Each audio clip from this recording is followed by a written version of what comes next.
Hello and welcome in Farmindia workshop friends. After rain we are going in our farm. So that's way of our farm. So let's go.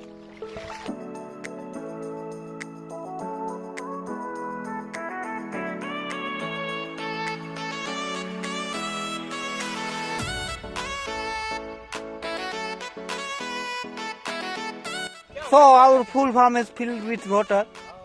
You can see that. My leg is going in the mud.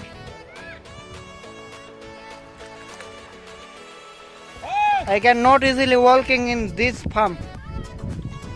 You can see that.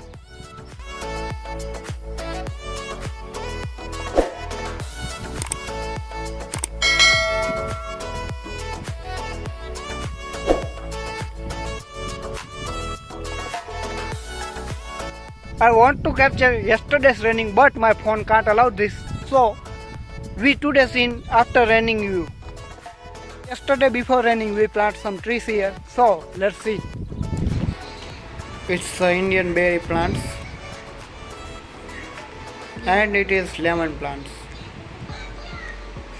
and it's our pearl millet farm. And here is our castor farm. This farm is fully loaded with water and we make two way for the water. If we do not something, then this plant will very well burning. So let's see what we can do.